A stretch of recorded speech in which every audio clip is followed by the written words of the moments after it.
Hi there. This is Charna Cassell, and the topic of today's episode is silence. Of course, I recorded the introduction for this episode, and when we played it back, it was completely silent, which I thought was perfect. Having recorded 100 episodes, and this being the first time that ever happened, that was very interesting. But it was also synchronistic because I got the opportunity to apply the different things that I learned from this book and the practices that it invited me into. I had the opportunity to apply it on a recent trip I took after recording the episode to pet whales, to interact with them up close and personal. And while it was a mind-blowing experience, I also had the experience of being on a bus for 8 hours with people whose voices were abrasive and dissonant with my own values. So I was getting to experience a lot of environmental noise and the internal noise that got evoked inside me in response to some of the things that were being talked about. So it gave me the opportunity to not only find silence inside of external noise and go inward, but also have a lot of, boundaries while on the trip. I chose to sit by myself. I chose to take as much time away from the voices as I possibly could. And so it just felt very relevant given what's happening in the world right now, and in particular in the United States. You might be brushing up against a lot of different communities, whether it's political, cultural, inside your own family or at work, where you don't feel aligned with the noise. And so this book is a beautiful invitation to cope in a different way. So years ago, I had the experience of being really sick. And I lived in Berkeley among all these college students, and there was constant construction happening. So for 4 years, there was jackhammering on all sides of me. There were buildings being built, and I was dealing with sleep deprivation. And a teacher of mine said to me, this is an opportunity for you to find internal peace and get quiet inside, even in the face of all that external jackhammering and noise. And so in a very human way, while I did try to keep meditating and finding that silence, I also wanted to escape it. So I went to Hawaii to go on a little writing retreat, and I found a cabin in the middle of nowhere. It was supposed to be the farthest away from all the retreat center activities. And wouldn't you know it, there was a cabin being fixed, and there was jackhammering happening upon my arrival. And the people that staffed it were in disbelief because it was not the kind of thing that they expected to be happening. It shouldn't have been happening, but it was in direct service to me. So I chose, after doing this interview and thinking so much about silence and noise, to take on these different people on my trip, to use them as teachers. And while I could have devolved into frustration and rage, and I had those moments as well, I also really felt grateful for this book. So with that, I would like to introduce Justin Talbot Zorn and Leigh Marz, the authors of Golden: The Power of Silence in a World of Noise. Justin Talbot Zorn has served as both a policymaker and a meditation teacher in the U.S. Congress, a Harvard and Oxford-trained specialist in the economics and psychology of well-being. Justin has written for the Washington Post, the Atlantic Harvard Business Review, Foreign Policy, and other publications. Leigh Marz is a collaboration consultant and leadership coach for major universities, corporations, and federal agencies, as well as a longtime student of pioneering researchers and practitioners of the ritualized use of psychedelic medicines in the West. Their book has been translated into 15 different languages, which tells you how necessary and useful this book is at this time. I highly recommend you not only listen to this whole episode, but that you read their book. Welcome, Justin and Leigh. Learn how to live embodied. Your life is about to unwind. Uncover new tools and start healing. Leave trauma and tension behind.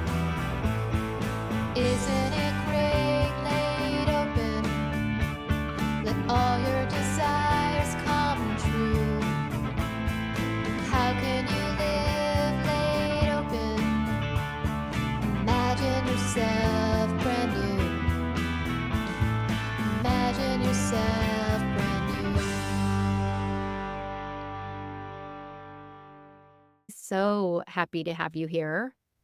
I loved your book. Mm, thank you. And Thank you. It's a joy to be here.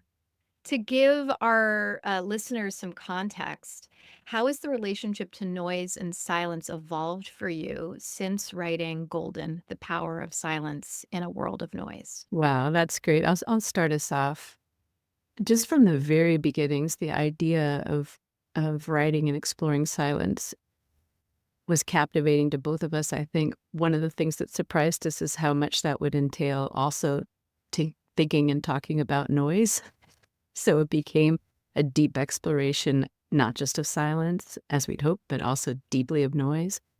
And then stepping out, it is definitely feeling different today in this current time when we're talking about it. Feels a lot like when we went to write the book in 2017. We were feeling feelings of despondency and all this, point, counterpoint argument, and we got the feeling that the answers lied somewhere in between the noise and the empty space.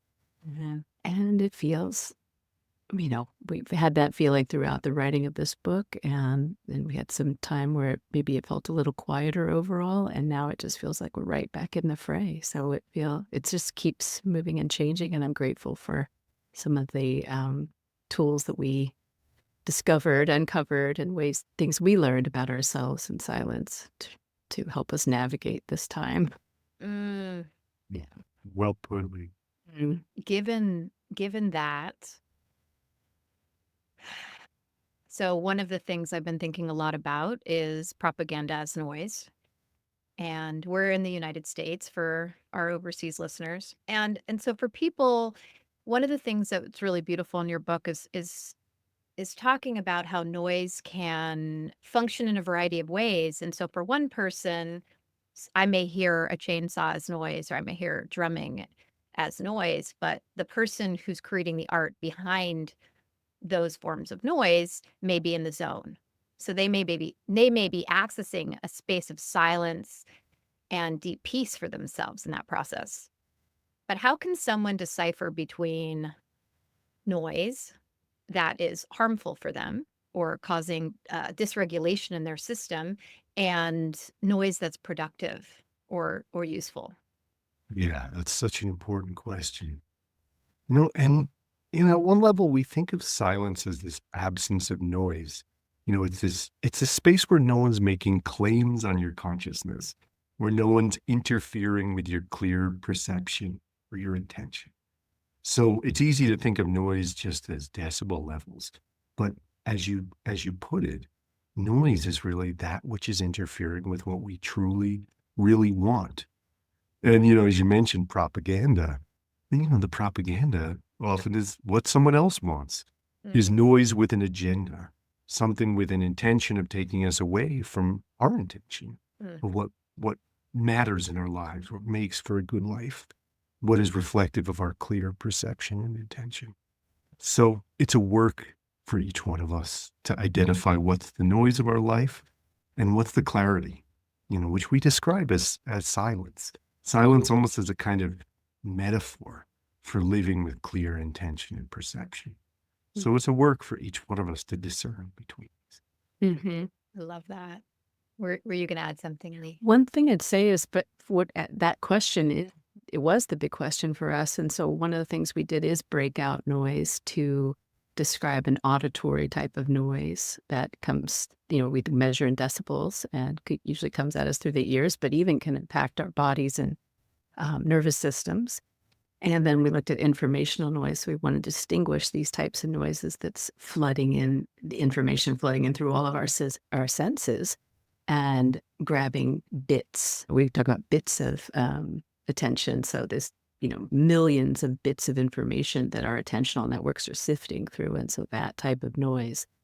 And then to think also about the noise inside of our minds, our, chatter, rumination, worry, distress. And so if we can kind of zoom in and get a little bit more discerning about the types of noise that are around us and then look at the signals that are they having an impact? Am I am I finding that flow state calm, like the chainsaw carver you're referring to? Am I finding that chainsaw calm? Is my breath full and deep? Is my focus, there, or is it actually agitating to the whole system?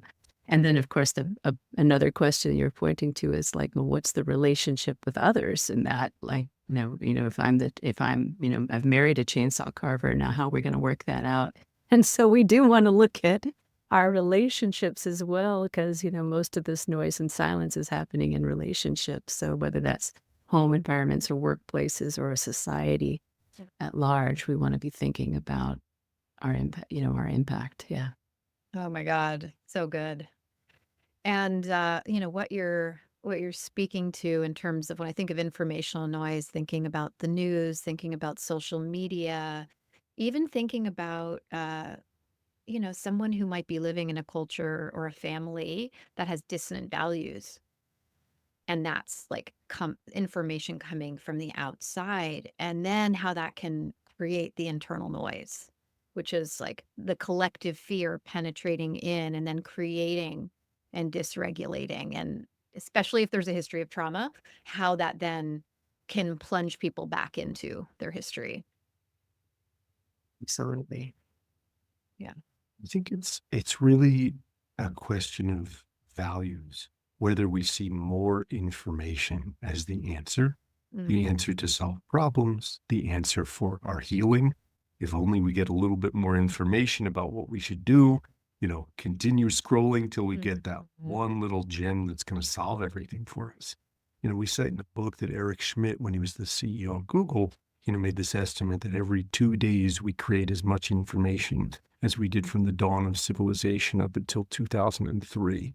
And you can imagine this is a logarithmic curve. This is exponential growth of information.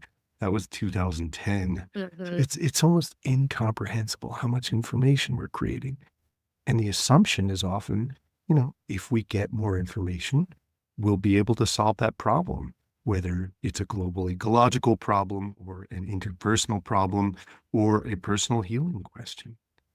So our main proposition writing this book was really the idea that maybe more and more mental stuff is not necessarily the answer.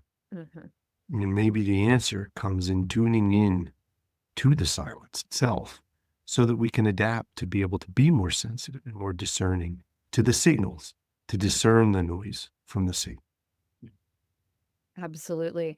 That I was thinking about you guys in this book. I had a birthday, I called it a rebirthday party, wanting to address trauma, birth trauma, life trauma that had occurred and rewrite those stories. And so I had a little ceremony, and I was in prayer, and I was releasing things to the fire, and I was encircled by all these people that love me.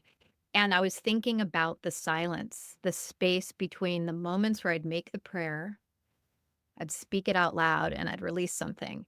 And I was feeling the beautiful connection, between all of us, and also feeling like I wasn't just making these prayers for myself. These were collective prayers that I was wishing for each of the people of the circle. And I feel like your book speaks to this so well. It's like the connection that happens in the silence. Absolutely. We would love to say that silence is magnified when it's shared.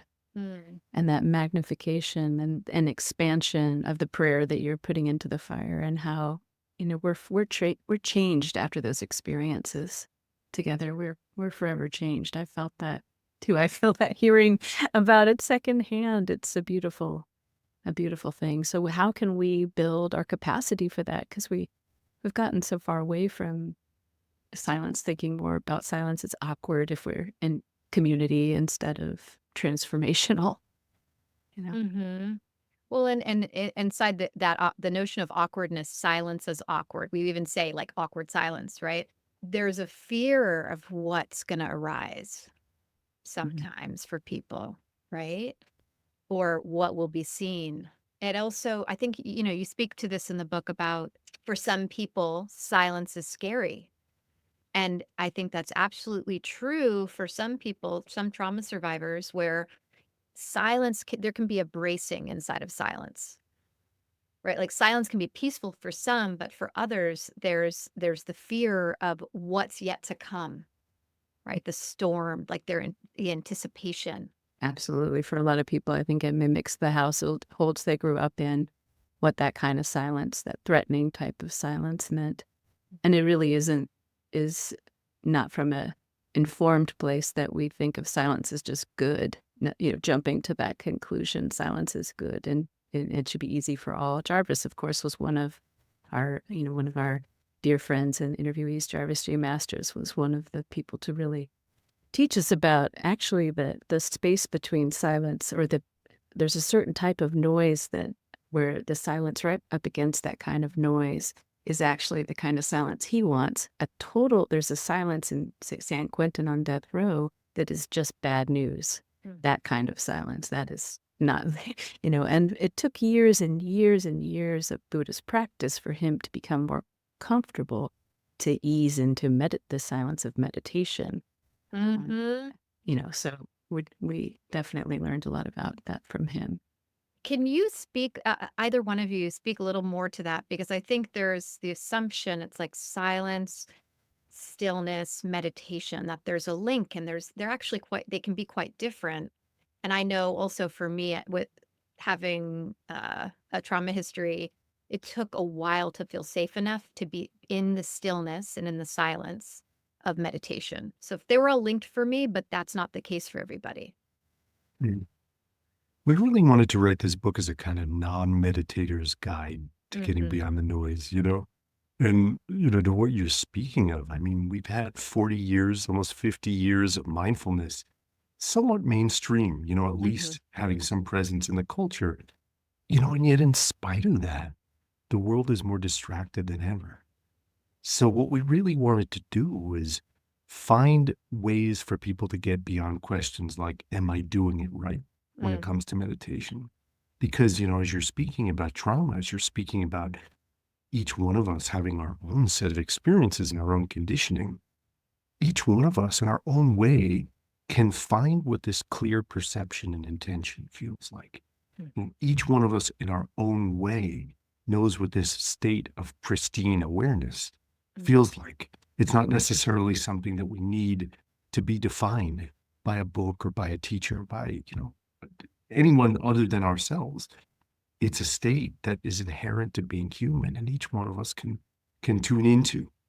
So, we wanted to write this book as a way to honor the teachings about mindfulness that are out there, very good teachings and very good guides who are out there in terms of how to meditate, but to work to liberate people from a kind of one-size-fits-all approach to this question of how we navigate all those destabilizing winds of modern mental hyperstimulation. So we just, we say the opening of the book is a kind of meditation, where we explore what does it mean to just notice noise, tune into silence. Thank you. I love that.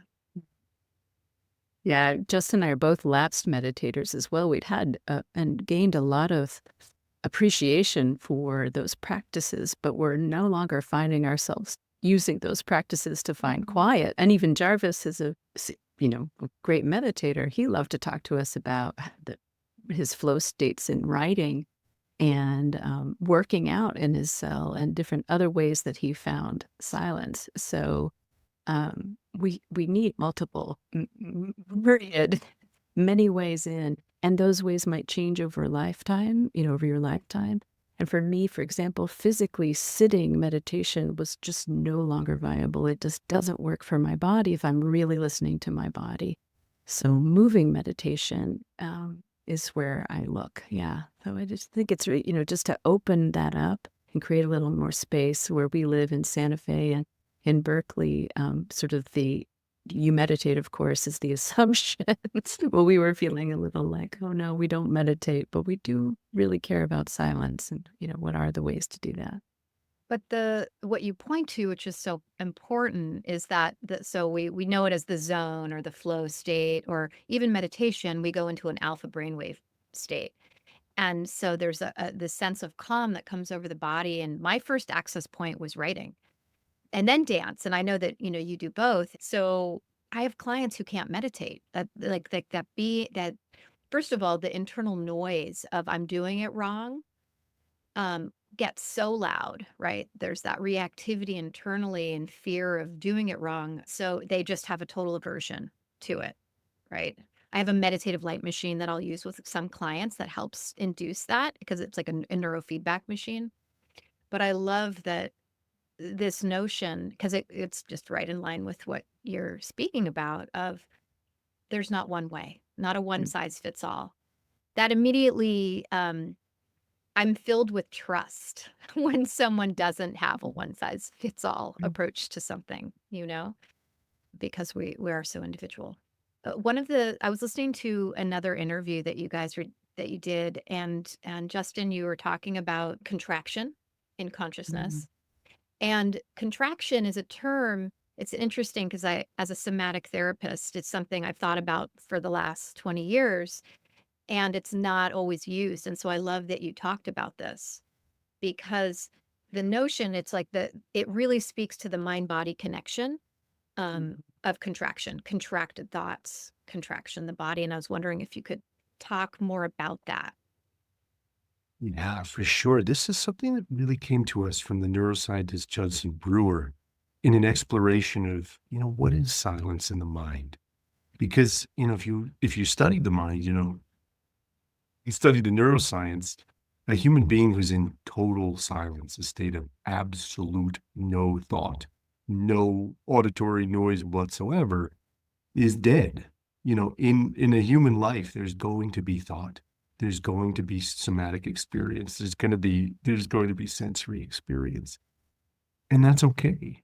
If we can encounter silence in this buzzing, moving world that we're living in. So Judson Brewer, this MD, PhD neuroscientist who's done a lot of work studying the brains of experienced meditators, said that one way to think about it is, when we're in this state of pristine awareness, in this state of pure intention and perception, there's a feeling of expansion in the mind and body. And when we feel that state of distraction, of the noise that's pulling us away from our pristine attention, there's an experience of contraction.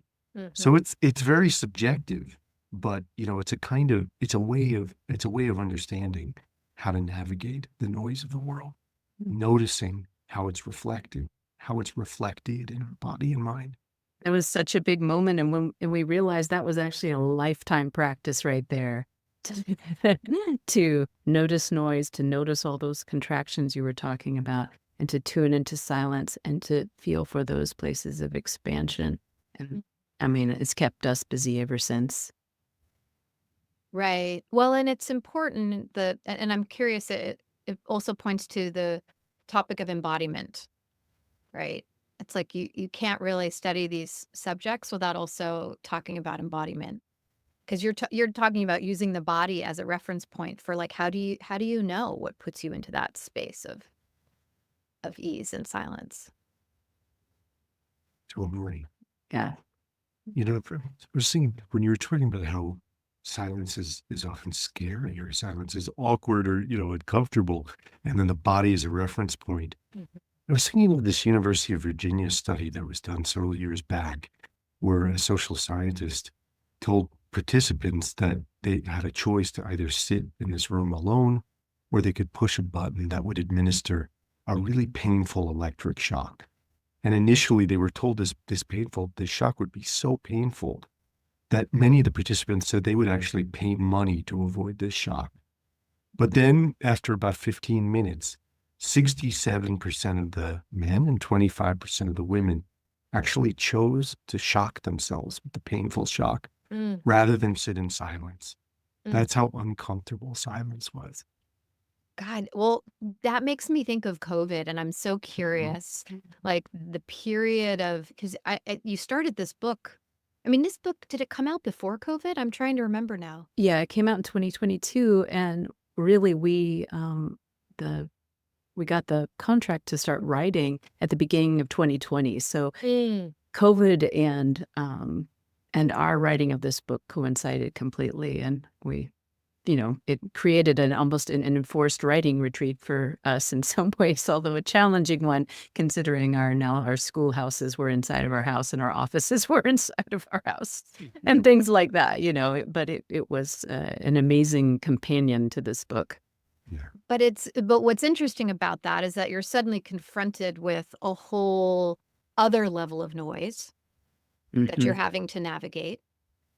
And then why I thought of COVID was just the amount of discomfort that people felt with reduced noise and more isolation. I mean, some people are dealing with more noise because they have children, and some people are like, no social contact. What do I, Right. And the natural world is actually going, hooray, we can hear each other. We can, hear each other in the oceans, the whales are experiencing. And the bird song is, people are saying, are the birds louder now in COVID? It's like, no, we're just a little quieter. We're able to hear them. So our relationship, to your point, our relationship to noise got, jiggered in an interesting way, where people did seem more aware of noise changing, whether it got louder or quieter, than they had before, when we were just kind of carrying on.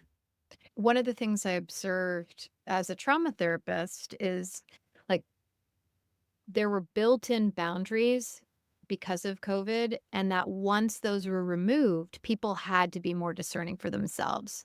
Without that restriction, they suddenly had to, because there was such an influx of demand for therapy, at least in the Bay Area. Yeah. Because inside that's more silence, people's stuff came up. Inside the collective fear, people's trauma came up. And then also, like with those restrictions with their families, it seemed like suddenly people realized how much they liked stronger boundaries or had trouble articulating those boundaries on their own. And so it brings up a lot of interesting stuff around internal noise, and also perhaps more clarity, as you were saying, if silence is defined as clarity and an internal listening. Yeah. Yeah. Well, I mean, and thinking about like the mental states of those, young people who wanted to press that shock button instead of just sitting in silence. I mean, COVID could be a metaphor for that. We were forced to just sit in silence for a short time, before our lives got consumed with Zoom calls.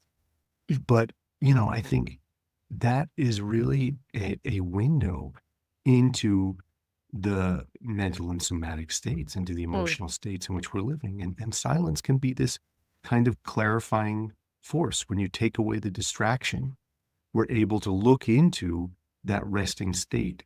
What is our baseline in terms of the levels of trauma and agitation that we're dealing. So I think this is really getting back to the intuition, the hunch that led Leigh and I to work on this book. That led Leigh and me to be thinking about, how do we hit reset as a society? How do we get to a place where we can really dig a little bit deeper and see what's going on, what's behind some of the polarization, acrimony, and that uses the word propaganda, this kind of desire to force our views and opinions on others, and the desire to control, and so much of what's happening now. What's underneath, and to figure out what's underneath. We need to tune into the silence, and there's no one way to do that. People can do that through finding their flow states. People can find it through meditation. People find it through, psychedelic practices. People find it in all different ways. And you have a number of ways that you offer in the book. And are there particular ones that you discovered to be particularly useful for you in the writing of this book and after? Yeah, absolutely. I mean, one of the things I alluded to was, I think previously, and for any movers out there, I hope that this validates that for them. Previously, I put my love of dance sort of in this other category. And it wasn't until we were writing this book that I realized how much internal quiet I actually received and in community in the midst of a loud dance studio with music thumping and, doing these choreographies. There's just a certain amount of attentional focus needed. And there is no more room up here in my mind to be ruminating about whatever comes next. As soon as I think about something, in fact, I lose my place or I lose my step, which is a problem because I'm teaching the class. So it became really clear to me that my primary route to silence was actually through dance. So with those less likely or lesser known flow states, movement states, or other things that people might find, chainsaw carving, to really lift that up and honor that it's not just exercise, it's not just fun, it is those things, that it's really your doorway through to silence and a reset for that, for your whole, in my case, my whole body. And as well as just like practices I'd learned that Justin really loved, just going out into nature, to just walk out, just even for, a minute or two between calls. And I love to watch bees, pollinating and bumbling around in the flowers and stuff. And that meditation, just to really just to honor that and what it does in terms of clearing away the noise between, these meetings and in a full day and a full life. Yeah. Right. What about you, Justin? Yeah, that's a beautiful way to put it. I think in writing this book, we really just tried to first simplify, figure out like, how do we really come in contact with the silence we're talking about without a bunch of ideas from neuroscientists and, and scholars of tantric auditory meditation philosophies and just get to the essence. Yeah. How to just get to the essence. One thing that really captured our attention and our imagination was this idea of nada yoga, the meditation on sound, Yes. and how to tune into silence in an active way. And one thing we learned in studying the medical and scientific research was that in some studies, the act of listening to nothing in some mammals actually regenerated neurons in the brain more than other forms of meditation. So actively listening to nothing in particular is one of the big takeaways for me in terms of practice. That's so beautiful. I mean, here's the thing that's so interesting. It's like you can know a truth for yourself and have experienced it viscerally. And then, it takes 10 years for science or 20 years for science to catch up and to validate it. I actually loved all the scientific studies, that just I really enjoyed reading about all of that. But one of the things, I wrote this down, Max Picard, and I might not get the exact quote, but the concept is silence is the only phenomenon today that is useless because it cannot be exploited and it makes things whole again. And silence is wholly uselessness. I feel emotional. I'm glad you mentioned that, I actually encountered that quote reading this book of this really mysterious guy, mystical guy writing just after World War II, Max Picard. I encountered this book when we were in the NICU, the newborn intensive care unit, when our twins were born, right around when we were writing the book. And they were thankfully healthy, but we had to be there for a while. They were born early. I was just totally enraptured with this book by Max Picard, where we found that quote. And, it's such a spiritual quote, and it's also such a political and economic insight into, how we appraise value as a society. Because just like we measure GDP by the industrial stuff we're creating, we log a forest and cut down the tree, that counts as value for GDP. But if we save it intact, it doesn't, because we're not turning that into usefulness in terms of what could be sold at Home Depot. We're not counting the value of pristine nature. It was really through some kinds of meditations on that idea you just said about this holy uselessness that, we came to realize that this pristine state of attention and awareness, this space of silence, isn't something that we value as a society. Doesn't count as a good for GDP. It doesn't really count as productive on our resume. It's not something that we count as a life well lived according to the dominant indicators of our society. So one of our real purposes in writing this book was to reappraise, what is really useful. Mm. What is really, maybe we need a little bit more of this holy uselessness. Beautiful. It's yeah, I got from that, like, that silence is anti-capitalist, radical, and healing. Like, that was Totally. the gist of it.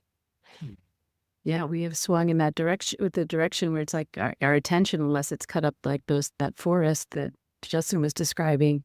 And, that's the only value is if our attention is somehow captured by and brought into the capitalist system. So yeah, I love that you pulled that particular quote out of all of them, and brings chills to think about that. So yeah, we're really in search of that holy uselessness these days. We want more of that. One of the things that also really strikes me is the creativity, generativity, and connection that happens in silence, and that these are all things that are really essential and important signs of healing from trauma, right? Like your ability to think creatively, imagine, be generative, a lot of that gets interrupted through trauma. And so when there's more of that, and also being able to be in silence, right? So like Right. when you have more of that capacity, you know that you're on a healing path. Oh, that's beautiful. Yeah. Yeah. This book was so rich. I just want the listeners to know you really need to read this book. Hmm. Yeah. Yeah. I also have this impulse to there's so much I want to talk to you about, but I actually just want to be in silence with you for a moment.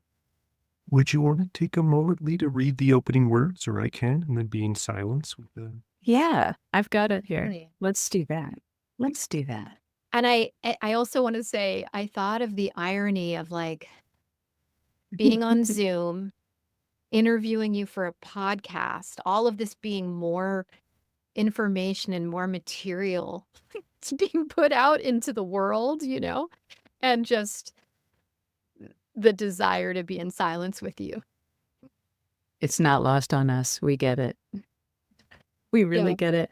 And it's just that bringing in the silence like you just did. That's the perfect way to be with it all.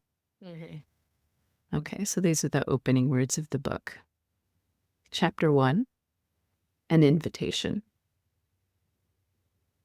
What's the deepest silence you've ever known? You can trust the first memory that comes to you. No need to overthink it.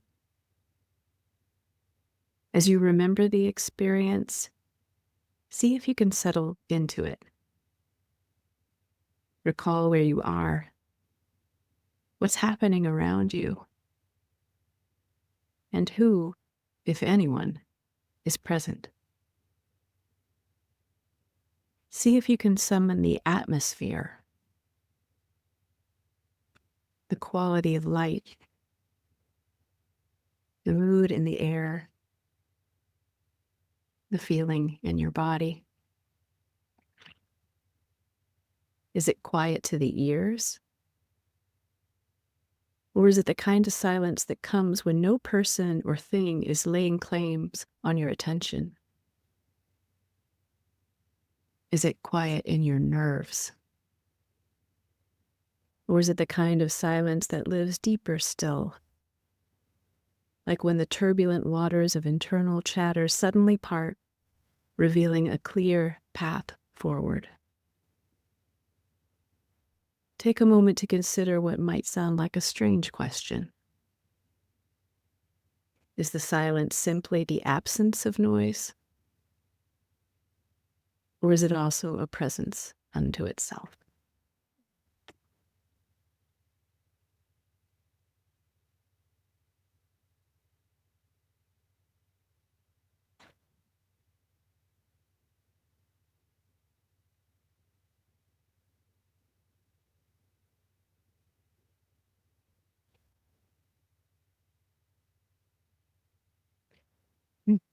I'm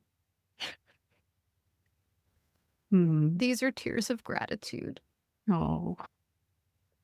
For me, what shows up in the space of silence is love. Mm. And that's not always the case, right? That there's so much, if I make the choice to be distracted by the news, Mhm. right? Which I've really been making a conscious choice to not do. But I love the invitation that your book is. Mm. Yeah. Thank you so much. It's really beautifully written. You know, the narratives and the different people's stories, and it feels like it's really full of a guidance to self-acceptance, Mm. you know, because of this not having it be a one size fits all. It's like, what is going to work for you? What's going to guide you back to clarity and intuition and connection? And that you know the way. You will know the way, and some part of you innately knows the way. It's really, to me, that's poignant that you say self-acceptance. I hadn't thought about it in exactly this way, or at least for a little while. But, I mean, I think when we're thinking about this question of noise and silence, it gets to the question of, well, what is the self? Who is the self? Is the self the thoughts that are popping into your mind? Are the thoughts just the wandering winds of different likes and dislikes, craving and aversion, just whatever thoughts are popping up? Mm. Or is there something deeper to the self? Is there a self that's beyond the internal chatter of the mind? When we look at these three levels of noise, the auditory noise in our ears, and the informational noise on our screens, and then the internal noise inside our heads. So once we get beyond all these different levels of noise and distraction, what's left? Yeah.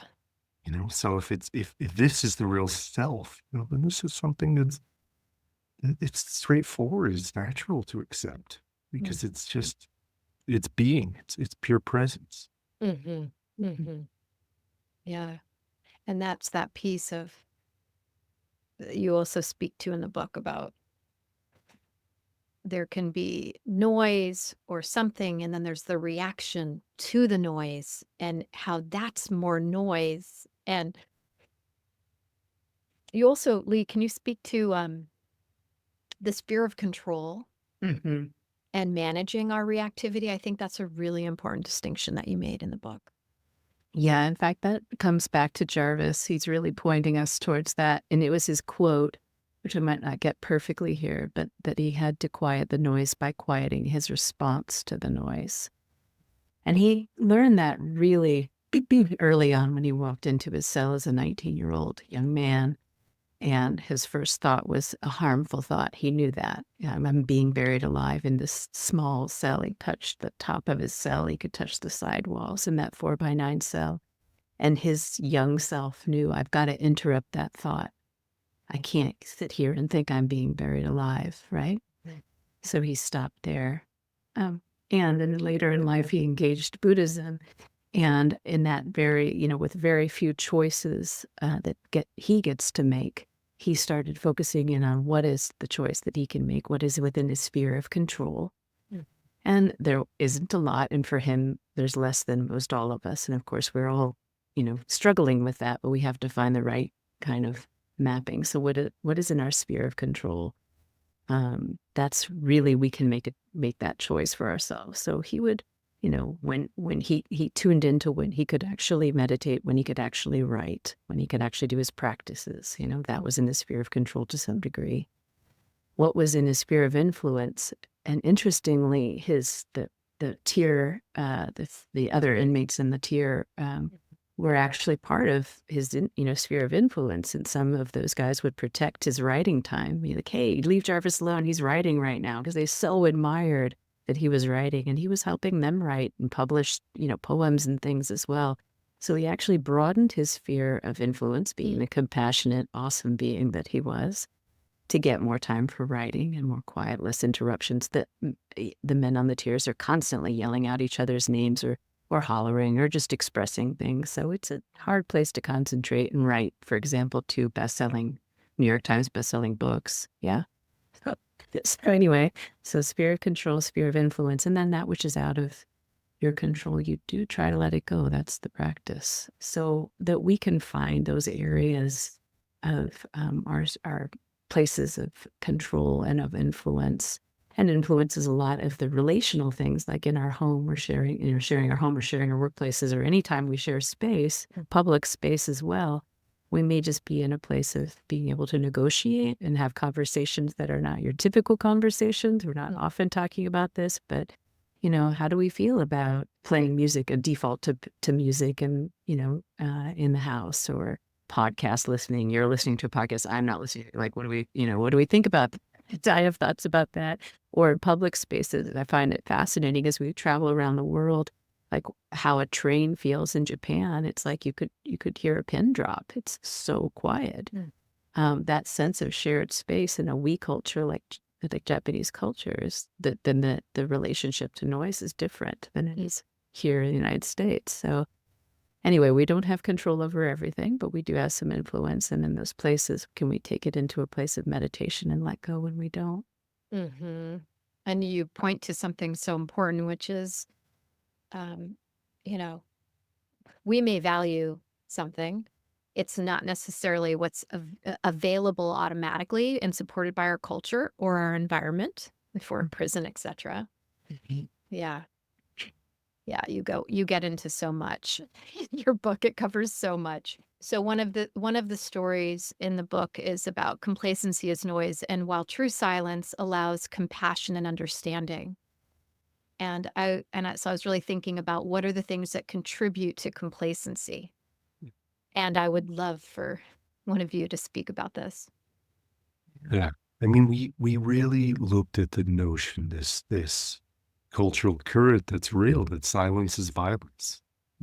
Person's refusal to speak up in the face of injustice can be a cause of injustice. I mean, like the title of the book, Silent Spring, launched so much of the environmental movement.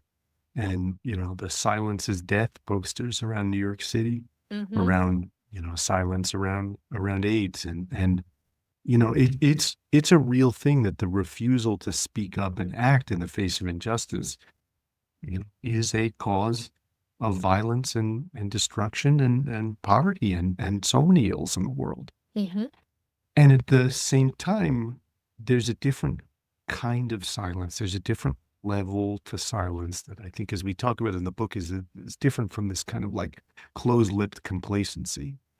Because especially now, in this time where it's often a kind of distracted coping mechanism to get online, to just write whatever comes to our head, to just consume more news, to just get immersed in the noise. There's a kind of silence that entails really working to tune in to what's being called of us, really working to have the discernment to figure out the most skillful way to act. So, when we're living in kind of a, constant reality TV, social media world, like sometimes what seems like speaking out can be in contrast to the real discernment that's going to help us find a solution and a way forward. It's not an either or, because again, that closed-lip complacency can be a real thing. And on the other hand, that kind of knee-jerk reaction to always seek more and more mental stimulation. Back to the beginning of our conversation, this kind of assumption that more information, more mental stuff is always the answer. That assumption may not be what leads us to our liberation, leads us to what's right and what's true. Yeah, I love that it's not so much of what's in your book is not black and white. I just keep coming back to how nuanced everything is. What were you going to say, Leigh? Building on what Justin was saying in terms of looking at when silence is oppressive and enforced, and the difference, like that's not the silence, of course, that we're writing about, but we needed to write about it. We moved into really how silence is the work of justice for us and for so many, like MLK you mentioned, and for Gandhi, who took every Monday to be in silence, no matter what was going on. And a lot was going on.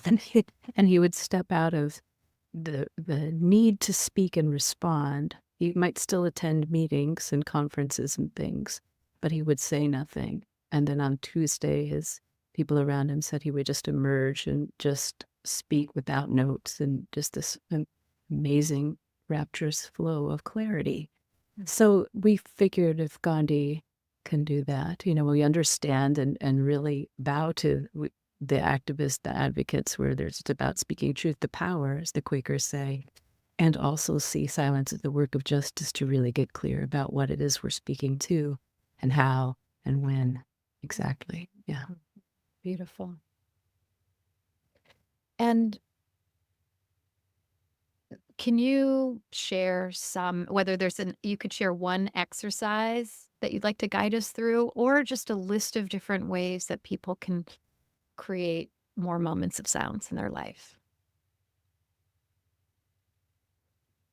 We hit on some of the individual ones where you might just, for example, take little hits of nature, we'll call it, little hits of nature, just step outside to interrupt the flow of perhaps a lot of taking in of media or meetings back to back, but really point towards a Japanese principle called ma, where the emptiness is as valued as the filled space. For example, in the Ikebana flower arrangement arts, some of your listeners might be familiar with the beautiful sparse, though, flowers and petals of an arrangement, and the silent areas, the quiet areas around the arrangement are as part of the design as the actual petals and flowers themselves. So that appreciation for the empty space and the pure potentiality in that empty space is something we can bring into our lives.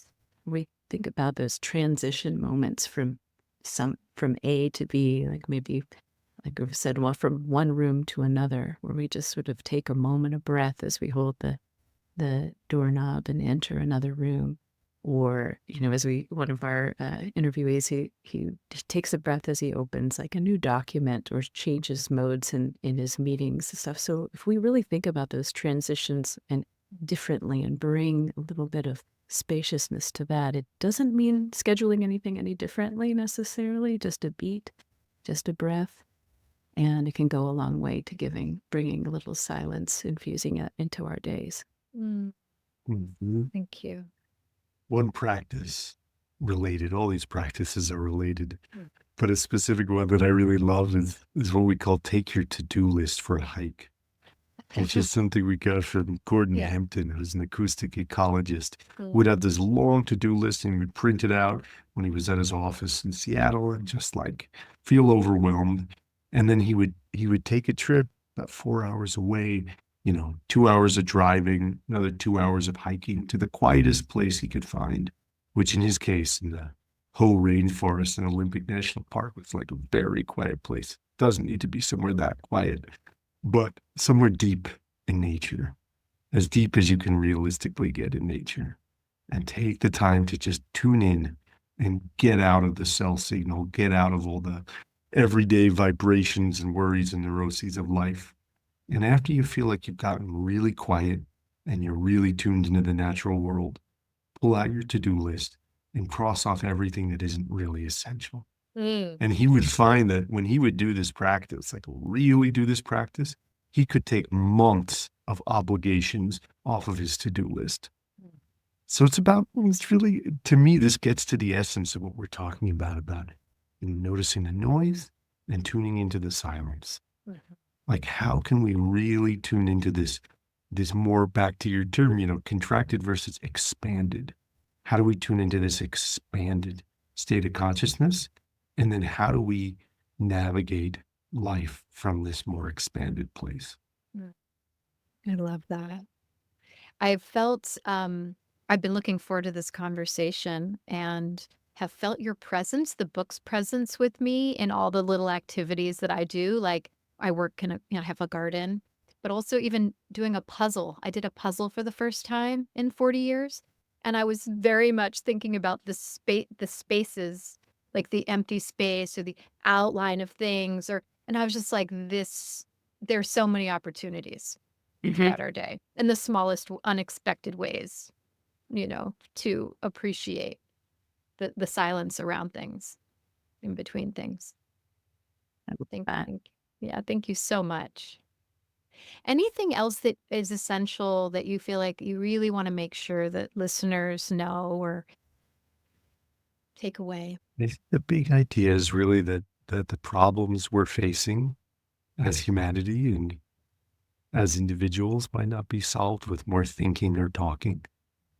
The solutions might be found in the open space between the mental stuff. Mhm. Just a little hypothesis to explore. I love that. Mm-hmm. Beautiful. So good to spend time with you. Charna, this has been awesome. Thank you so much. I'm so much quieter. Me too. Me Yeah. too. I was running around from parenting and plumbing and dealing with plumbers and political meetings, and this has been such a balm for me. Oh, thank you. I know. I felt like the moment where I finally I let myself just have a little tears and ask for the silence that I wanted. I just wanted to be in silence with you, but I was like, how do I do that? It's a podcast. Yeah. Yeah. I love So that you did. yeah. Oh, I'm just also, in case you don't have context, Justin, we were in a writing group together. And so I think it was before the book even it was just Yeah. an idea. And so I'm so, it's not for me to say that I'm proud of you, but I'm so in honor and just, I love that you birthed this into the world. So thank you for being her birthing partner. Yeah. No, Yeah. just Thank really you for bearing witness. Yeah. Thank you so much for that. I know what it takes, man. That's just, Yeah. wow, you did it. So beautiful. Thank you. Thank you, Justin. Thanks so much. Take I- care. All right. My online course, Pathways to Peace, Mindful Practices for Transformative and Vibrant Living, is open for enrollment. It's open for ongoing enrollment. This means you can sign up at any time and you can do it at your convenience. As for the coursework, you'll receive 4 weeks worth of daily videos that guide you through practices around embodiment, self-regulation, communication, understanding and translating what your body is communicating to you, understanding your belief systems and your conditioning.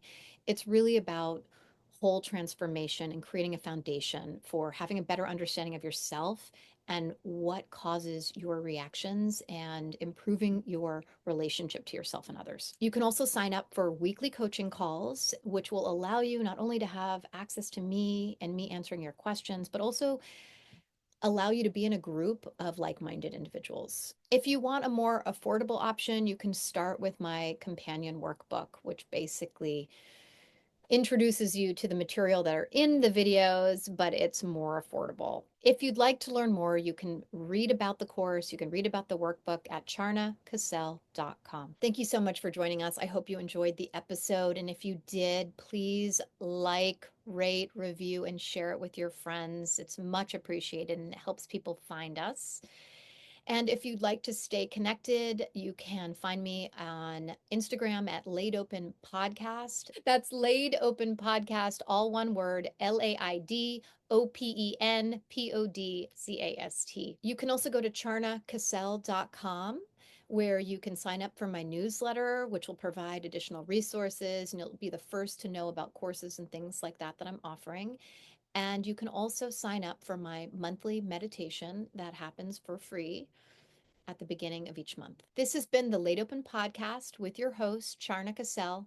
We all have different capacities, but I believe in our capacity to grow and change together.